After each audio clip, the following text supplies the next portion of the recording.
नमस्कार। हरियाणा के प्यारे पशुपालकों एवं किसान भाइयों, हरियाणा राज्य में केंद्र सरकार एवं राज्य सरकार के सहयोग से पशुओं की मृत्यु से होने वाले नुकसान की भरपाई के लिए पंडित दीनदयाल सामूहिक पशुधन बीमा सुरक्षा योजना चल रही है।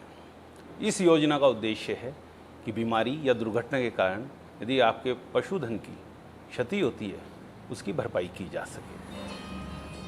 आज हम करनाल जिले के नीलोखेड़ी ब्लॉक में अंजनथली गांव में कुछ किसान, पशुपालकों, प्रोग्रेसिव फार्मर्स और अपनी कुछ रेस्पेक्टेड बहनों के साथ बैठे हैं। यहाँ पर श्री अमित कुमार और श्री गुलाब सिंह ये प्रोग्रेसिव फार्मर हैं। इनका अपना बड़ा अच्छा पशु फार्म है और उसमें 14 पशु का ये पालन कर रहे हैं। कुछ जो हमारे सब मित्राएँ और बहनें आई हैं, हम इनसे इस पशु बीमा स्कीम के बारे में इस पशु बीमा स्कीम के बारे में डिस्कशन करेंगे। इनके विचार जानना चाहेंगे, इन्हें स्कीम के बारे में बताएंगे भी और इनके पुराने एक्सपीरियंस कैसे रहे हैं वो जानना चाहेंगे। किस तरह की इन्हें परेशानी आई हैं वो भी समझना चाहेंगे और उनका क्या समाधान होना चाहिए वो भी हम समझना चाहेंगे। मेरे साथ में डॉक्टर वीरेंद्र सिंह जी बैठे हैं। यहाँ के बड़े रेस्पेक्टेड डॉक्टर हैं, दिन रात बड़ी मेहनत करते हैं। इन्हीं का ये ऑब्जेक्टिव था, इन्हीं का ये प्रेरणा थी, इन्हीं का इनिशिएटिव था कि मेरे यहाँ के किसानों से मिलकर कुछ हम इस स्कीम को और आगे कैसे बढ़ाएं इसके डिस्कस करें। थैंक यू डॉक्टर साहब। मैं गांव ख्वाजा अहमदपुर में HIBL की टीम का तहे दिल से स्वागत और अभिनंदन करता हूं। आप लोगों ने हमारे पशुपालकों के लिए समय निकाला और एक बड़ी ही लाभदायक योजना जो पशुपालन विभाग हरियाणा सरकार की तरफ से आप लोगों के जरिए हमारे पशुपालकों के लिए बनाई गई है। हमारे विभाग का मुख्य उद्देश्य हमारे पशुधन को हर तरह से स्वस्थ और सुरक्षित रखना है, जिसके तहत अगर कोई बीमारी आती है जिसमें पशुधन को नुकसान होता है मेजरली, तो हमारे विभाग की तरफ से उन बीमारियों से बचाने के लिए पशुओं का टीकाकरण का अभियान रहता है, जिसमें मुंह खुर गलघोटू, बड़े पशुओं के लिए विशेषकर LSD भी जो बीमारी पिछले साल आई थी उसका टीकाकरण वर्तमान में चला हुआ है। ये टीकाकरण का अभियान यही है कि भाई हमारे फार्मर को इन बीमारियों के कारण नुकसान ना उठाना पड़े।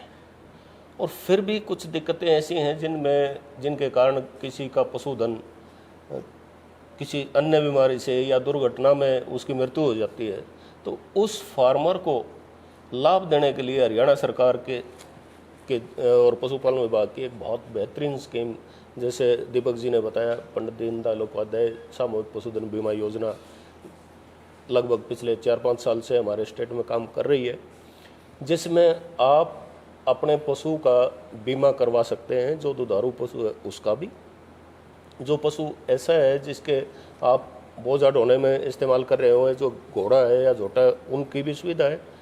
और इवन जो आपकी झोटियाँ या बैडी हैं उनको भी हम इस स्कीम के तहत अब उन पशुओं का बीमा करवा सकते हैं। तो मेरा आप सभी से ये अपील भी है और निवेदन भी है। काफ़ी हम फार्मरों के जो पशु अच्छे हैं उनका बीमा कर भी चुके हैं इस साल।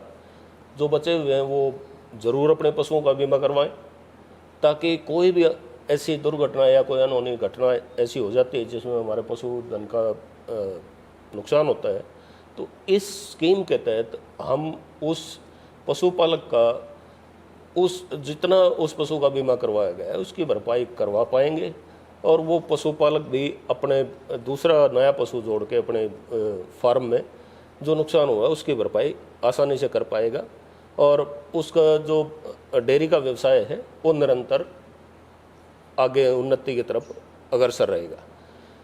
एक चीज़ और मैं थोड़ा जोड़ना चाहूँगा आप लोगों के साथ कि इस स्कीम में आप बीमे के साथ साथ जो 2-3 बातों का विशेष ध्यान रखोगे। एक तो टैग जो हम लगाते हैं पशु के कान में, वो उसमें कोई भी किसी तरह का या तो नंबर भी नहीं मिटना चाहिए, वो टूटना भी नहीं चाहिए।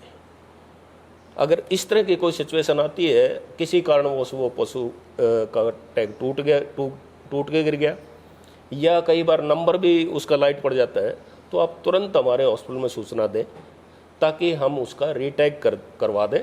और आप कोई ऐसी अनहोनी पशु के साथ घटना होती है तो उस टाइम इस स्कीम का लाभ ले सकें। अन्यथा अगर आपने बीमा भी करवा रखा है और गलती से वो टैग उसमें पशु के कान में नहीं है तो उसका फिर आप लाभ नहीं उठा पाएंगे। तो ये मेरा आपसे ज़रूर अपील रहेगी, आपको टैग के बारे में अगर कोई किसी तरह का वो टूट जाता है तो तुरंत आप अपने हॉस्पिटल में सूचना दें ताकि हम रीटैगिंग कर सकें। और दूसरा ये, अगर कोई पशु बीमार होता है तो आप उसको हॉस्पिटल में दिखाएं और उसका पूरी डिटेल जब तक वो ठीक नहीं होता, डेली आप संबंधित हॉस्पिटल जो आपका नज़दीक पड़ता है उसमें ज़रूर एंट्री करवाएं ताकि हमारी तरफ से जो हर संभव प्रयास जो उसको बचाने का हो वो हम अच्छे से कर सकें। और अगर किसी कारणवश उसको नहीं बचा पाते तो जो फॉर्मेलिटीज़ हमने उसको क्लेम करने के लिए मिलती हैं तो वो आपकी तरफ से ये सपोर्ट मिले भाई आपने अपनी तरफ से प्रयास पूरे किए थे और हमने भी प्रयास किए थे, फिर भी पशु नहीं बचा तो फिर बीमा कंपनी से हम उसका लाभ ले सकें। तो इन चीज़ों का मैं ध्यान जरूर दिलवाऊंगा। एक तो टैग आपका इंटैक्ट रहना चाहिए, वो नहीं टूटना चाहिए, और दूसरा अगर वो बीमार रहता है तो उसका आप सरकारी हॉस्पिटल में दिखाओ और उसका पूरा रिकॉर्ड उसका होना चाहिए हॉस्पिटल में, ताकि जब भी हम क्लेम करें तो वो चीज़ें ऑन रिकॉर्ड आ जाए। डॉक्टर साहब ने बहुत अच्छी बात कही है, क्योंकि ये हमारा अनुभव रहा है कि क्लेम के समय एक प्रोसेस है, प्रक्रिया है, वो हमें फॉलो करनी है। और ये बहुत बार देखा गया है कि पशुपालक ने भरसक प्रयास भी किया, उसका पूरा ट्रीटमेंट भी कराया, डॉक्टर साहब ने पूरा सहयोग किया, पर उसका प्रॉपर रिकॉर्ड नहीं रखा। और यदि आपने रिकॉर्ड नहीं रखा तो फिर ये ऐसा नहीं लगता है, आप प्रूव नहीं कर पाते हैं, ये सिद्ध नहीं कर पाते कि आपने अपने पशु का पूरा इलाज कराया था, उसका ध्यान रखा था। इस चीज़ का ज़रूर ध्यान रखिए कि जब ट्रीटमेंट करा रहे हैं, उसका उपचार करा रहे हैं, तो उसका पूरा रिकॉर्ड रहे। यदि आपके पास ये रिकॉर्ड प्रॉपर है और टैग सही लगा हुआ है तो आपका क्लेम बड़ा आराम से और टाइम से आ जाएगा। क्लेम लेट ना हो, ये छोटी छोटी चीज़ों के कारण लेट होता है। यदि ये चीज़ें नहीं है तो बड़े आराम से बिना किसी परेशानी के स्टिपुलेटेड टाइम में, जितना टाइम में आना है उतने टाइम में आपका क्लेम आपके अकाउंट में आ जाएगा। धन्यवाद।